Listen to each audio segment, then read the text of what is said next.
Hello! Samahan nyo kaming maglinis dito sa bahay kubo na tutuluyan namin dito sa bukid. At dahil may asawa na ako, kailangan din namin ng sariling space para kahit magkaldagan kami ng asawa ko ay hindi nila maririnig. Pag uwi nga namin dito sa Mindoro ay nilinis din namin agad tong kubo. Inalis nga namin yung isang katre dito sa kubo para magkaroon pa kami ng maraming space. Pinagawa ng magulang ko itong bahay kubo na ito para pag may bisita kami ay dito na namin pinapatuloy. Marami na ring mga nag-rent dito, lalo na yung mga taong gustong ma-feel ang buhay sa bukid. Nag-start na nga kaming maglinis dyan. Hindi naman ganon kakalat dito sa kubo kasi nililinis din naman to ni na mama kahit walang tumutulog. Nag-uusap nga kami dyan ng mister ko kung saan namin ipwepesto itong katre at ang sabi ko nga ay wag na lang kaya tayo magkatre at sa sahig na lang tayo magkaldagan. Binilad ko na nga dyan itong aming kama at winalisan at pinunasan itong aming katre para talagang malinis. Hindi din naman kalakihan itong bahay kubo kaya naman mabilis din naming nalinis itong loob. At inumpisahan na nga namin linisin itong terrace ng bahay kubo at medyo na-challenge kami talaga dito.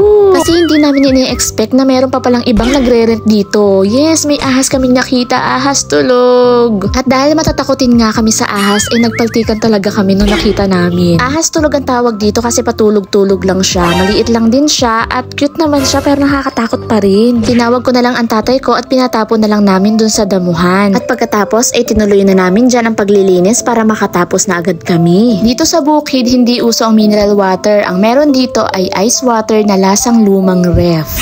Kaya naman nag-water break muna kami ng mister ko dyan. Ayan, nakahubad pa yung asawa ko kaya naman kitang-kita yung brief niya na tagdi 3 for 100 lang sa palengke. Pagkatapos ay dinala na namin yung mga gamit namin dito sa bahay kubo. Ayan, kumain na nga kami dyan ng tanghalian at kinain namin itong rasyon ng kapitbahay dahil nga hindi kami nakapagluto dahil sobrang busy sa paglilinis. At nilikom na rin namin yung kama namin kasi parang uulan. At ito pala ang aming kusina pero bukas ko na siguro yan lilinisin kasi natatakot pa ako sa manok na naglilimlim. At dahil malinis na, pwede ko na kayong itour dito sa ating bahay kubo.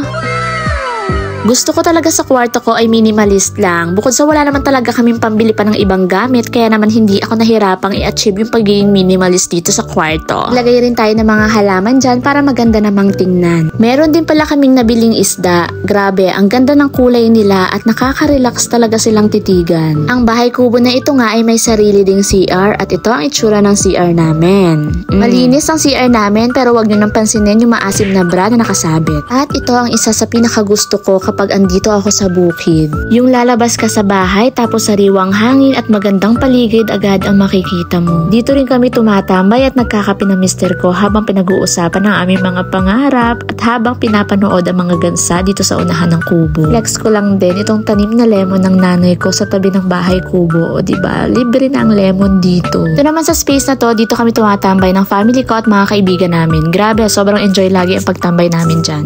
Hay, mapapa-thank you Lord ka na lang talaga kapag nakita mo ang ganda ng probinsya. Sariwa ang hangin, payapa, walang usok, walang traffic at malayo sa magulong paligid. O siya, sa susunod na lang ulit. Bye!